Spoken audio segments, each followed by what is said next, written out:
Well, good morning, everyone. It is a pleasure to have you all here for our dfree conference. I am Trevor Hyde. I sit on the board, rather, of dfree.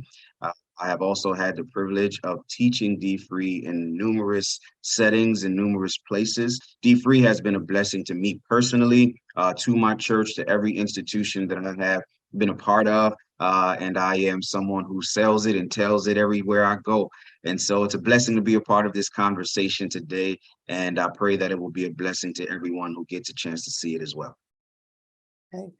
And I'm Reverend Lisa Autry. I am the co-moderator.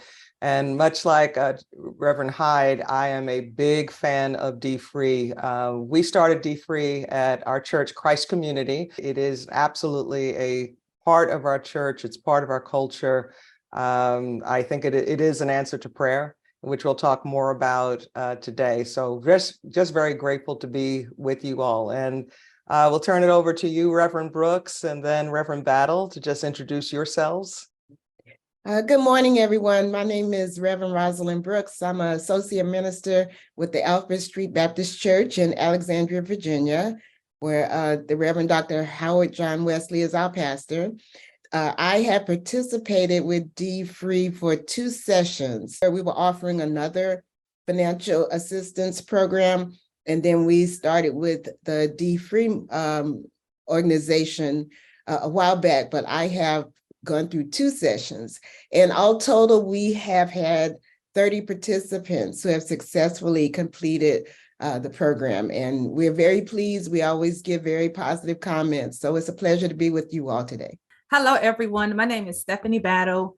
I serve as the associate pastor at Word Tabernacle Church in Rocky Mount, North Carolina. We are entering our 2nd year, and so I'm excited just to see how we will continue to see success from our implementation of this program.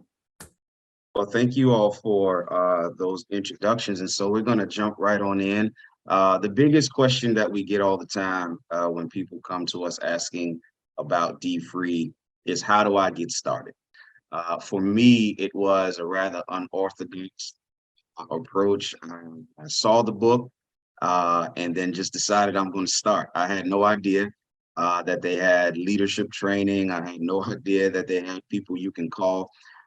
I just said, you know what, my folks need to get this information. And so I was fortunate enough to have Youth Stories come in and do a revival. The revival was all about financial wellness. After the revival, I then incorporated dfree into our Bible study session. Now, that might not be everyone's experience. That is a question that I hear often. How do I get started? So, Reverend Brooks, would you mind giving us some insight into how it started at Alfred Street? Well, as I said, we were already using another financial assistance program, and it had been with Alfred Street for a number of years, but the persons who were facilitating really sort of were feeling burned out and decided they wanted to transition out of that ministry. Then we got involved with the dfree movement. And I keep calling it a movement because for me, that's sort of how it feels. It is a movement. Yeah, so that's how we became involved. And it really kind of took off. I think probably because, just to be honest, it was an African-American perspective. We are a predominantly African-American church. We are a historic church. And so it just kind of fit with our congregation and what we wanted to offer. And fortunately, the persons who registered, a good portion of them stayed and really liked it. And then the word of mouth kind of went around. This is good. It helped us. These are our testimonies, etc. So it sort of started like that. Excellent, excellent. And Reverend Battle, how did you all actually specifically get started and have such a large turnout your first year? So we started with a conference. So we know that people get stirred by conferences. And again, we had identified 4 areas that we want to see our members thrive in: faith, finance, family, and fitness. And so we knew when we defined those, we had to provide supporting programs and ministries to help support people in thriving in those areas. And so we started with a conference focusing on those 4 areas. And what we did, Dr. Soares, our first conference was virtual. And he recorded sent a sermon that he had recorded about the prodigal son. And so we played that as one of the sessions. After that, we surveyed the people just to see what people enjoyed about the conference. So those who were like, oh, the financial session, that was great. And oh, we need more of that. Those are the individuals we targeted to help us facilitate the sessions. So we said, you don't have to have any financial background. You don't have to have any large testimonies of saving millions of dollars. But the mere fact that you're stirred by this, we want to use your passion to really help others. So we started with the group of facilitators first. Everybody who came to the interest meeting didn't end up being facilitators, but the majority did. And then we challenged them to recruit people to their session. And so we had sessions where it was like family members, because we did not limit it to our members, because our motto is everyone in the community don't belong to the church, but the church belongs to everybody in the community. And then we had open sessions for people who didn't know facilitating, and they just wanted to be a part of this. And then for individuals who couldn't find a time that met their schedule, we promoted the online academy for dfree. Like, oh, you can still be a part of it and you can do it at your own pace. And we had a graduation at the end to just really celebrate the inaugural class. So that's how we got started. We just kind of got started in phases, trying to just get people on board and then help them recruit others to join them. That's fantastic. I'll say how we did it at Christ Community. And so my husband and I tag teamed and we preached on it. We did signups very similar to you, Reverend Battle, in terms of being aware of people's schedules. We actually did use SurveyMonkey to put out surveys in terms of what people's time frame looked like. When would be the best time for them to meet? To tell you the truth, we probably had too many options to begin with. So I would say limit that if you're going to do it. But in the end, we really got some good feedback. There were some people who could meet on weekends. And so we had weekend classes, Saturday morning in particular. And then we had some who could meet only during the weekday evening. So we had facilitators set up to meet them. And then we broke it out a bit more. We had single women groups, we had couples, and then we had mixed in terms of all people coming together, if that was their preference. And so I think as I turn it back over to you, Reverend Hyde, I think what we've said is that the key is get started. And there is a way, there's no one way to do it, but I think the takeaway is don't wait until you have the perfect layout. There are multiple ways to do it, just do it. So Reverend Hyde, I'll send it back to you. Yeah, this is wonderful. You know, we're hearing quite a few things here that I want to touch on that we don't miss. But let's talk about how well dfree fit into the culture of your church. Was there any resistance? How easily did it fit in? Did you need to really convince your pastor, your leadership, or once people heard of it, did they automatically accept it? Can you speak to that? So there was not any resistance to my knowledge, because as I said, we had already been used to having a financial assistance program there. So it wasn't like we had to start from complete scratch. And another thing that I forgot to mention was for persons who are requesting financial assistance from the church, depending on what it is, sometimes it's a requirement that they go through the dfree program. Because sometimes you end up in certain financial situations because of how you've been managing your finances. So that was one way of introducing people who really needed the program as to what the program was all about. So yeah, and it just really, I don't know if took off is the word, because it seems like the foundation was there. And we were just able to build on the foundation with just a different model. I agree. We did not have any resistance. Again, our vision is everyone thriving. It is very African-American culture driven. And we are a Black church. We are unapologetic a Black church. But we do have other populations that come attend. And so we were like, well, not we, I was as the coordinator, like, okay, you know, the information and the content is very African-American driven.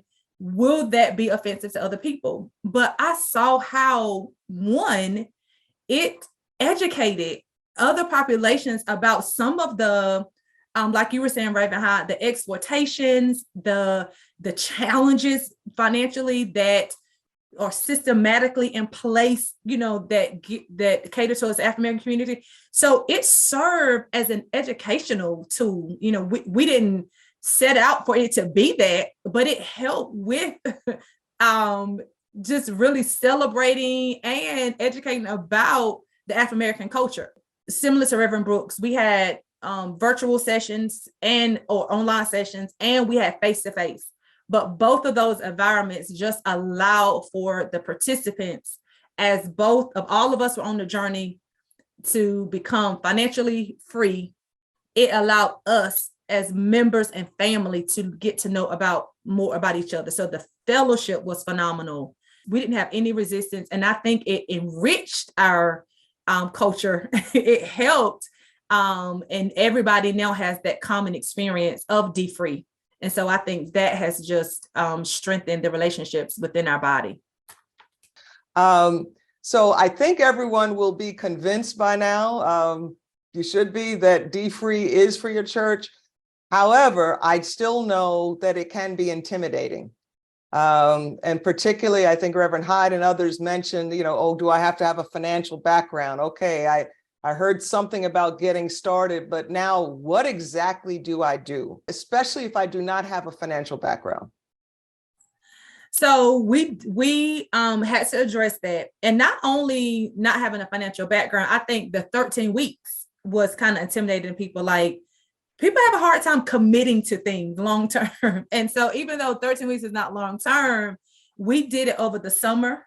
But we found that even when we tried to combine sessions, people didn't want to do that, because the material, again, it was like, hey, if I can, the steps, the phases, they saw themselves, just the homework assignments, they saw themselves growing. The second thing was, I don't want to tell people my business. Like, I don't want to be in a group and I got to talk to people about, I can't make ends meet, or I'm having a hard time. I'm 60 something years old and I don't have a savings. Like, that's not honorable, quote unquote.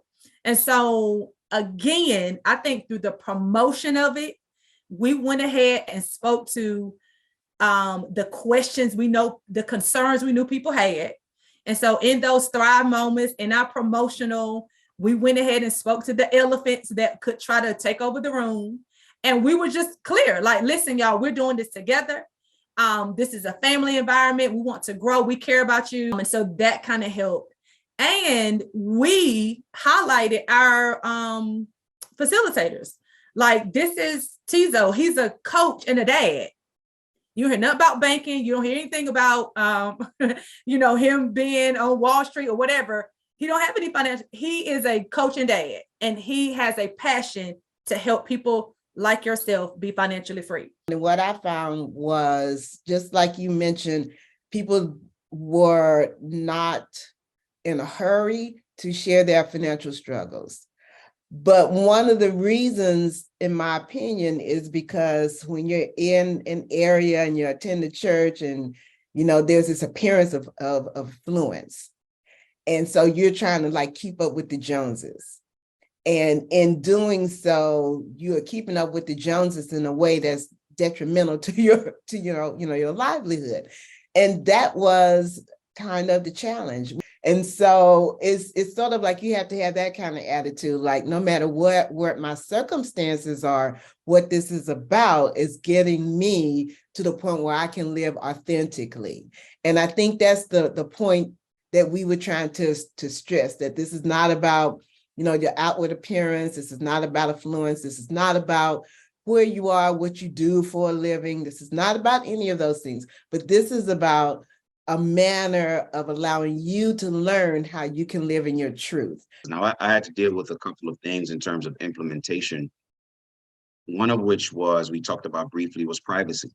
People were afraid of whether or not be divulging all of my financial information. And so for those of you that are watching, churches that are interested, that might come up with this question, there is no divulging of your personal information. No one that comes to be a part of the dfree session will have to give financial statements, will have to tell you how deep in debt they are, will have to tell you whether or not they have a great credit score. It's not designed that way. You will have in the workbook a chance to write down certain information, go through your own personal journey. It's your book, it's your story. And so that's that. There's no really giving out of your personal information. Don't worry about that. And so I let them know that. The other thing was, there were other people, Reverend Autry, that came to me and said, look, I'm not in debt, so dfree is not for me. And so I want to take this time to help you all understand dfree is not simply about debt reduction or debt elimination. It's about financial wellness overall. And so that's kind of how the implementation worked for me. And I did the revival. I dealt with a few concerns. And once I dealt with that, the floodgates opened. And from there, we were on and rolling. Okay, so as we get ready to wrap up, I have a couple of things in terms of just kind of some closing points, and just kind of open floor, what you want people to know about dfree. I think we are doing a disservice to our congregations if we don't bring dfree to them. And I'll say it just like that. I could say some kind of financial education, and I think that's true, but dfree in particular, because of all the reasons that we said, I think is critical. We also have used Young Money, which is for the younger people, and even some of the Young Money content was good for our adults because of the way it was put out there and the way it relates.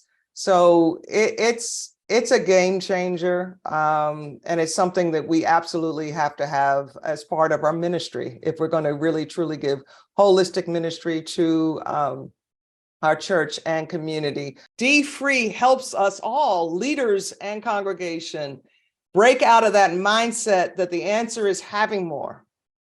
The answer is actually learning contentment and being empowered with what God has. And that's, we could all preach that all day long. So it really is teaching our people, don't be fooled, don't be tricked, don't be bamboozled, don't be hoodwinked, don't get into this trap because we're never going to get out of it. So that's the piece of financial freedom that just, that just stands out to me. So Reverend Brooks, just your closing thoughts and remarks, and then Reverend Battle and Reverend Hyde, if you would close us out. I agree with everything you've said. And the piece that always sort of speaks to me is hope. That when you are in a certain financial situation and you can't really see your way out, and despite your age, you lose hope. And so I've always seen dfree in my experience with it as offering hope. It offers hope to people, no matter their age, no matter their income, no matter what their situation is. It offers hope. And to me, that's the most encouraging thing about dfree. We are Christian-based. This is a Christian-based organization, a Christian-based program. And our call is to offer hope to people. And so I think it serves us and our roles as believers in Christ to offer hope. So that's what I think is the most important thing, as far as I'm concerned, that dfree does. My advice or counsel or encouragement or whatever would be to get started. There are some people who want to do better. Find those people. Y'all rally together. Utilize the resources dfree have already put in place, and just do it. You're going to see your testimonies are going to draw people, and you're going to look up, and you're going to have groups, and you're going to have facilitators. You're going to have sessions just because you decided to get started. So that is what I want to leave with the people. Thank you. First, let me thank each of you for being on this panel today, Reverend Autry, Reverend Brooks, Reverend Battle. This has just been a rich conversation. So my suggestion to each of you that is watching, please go out and start. There's no failure with this. I promise you, you have different states on the line, different contexts, different cultural contexts, and we're all looking at you in your face saying this thing works. It works in the suburbs, it works in the hoods, it works in the urban places. It works, but you got to go out and you got to get it started. When you bring dfree to your context, to your ministry context, or whatever it is, you're not just bringing these two books, but you're bringing an army with you to help your people fight this financial crisis that we're in. So please get dfree going in your church. We're here to help. We're here to support however we can. And we'll be praying for you along the way. God bless everyone. And thank you again, everyone, for being on this session today.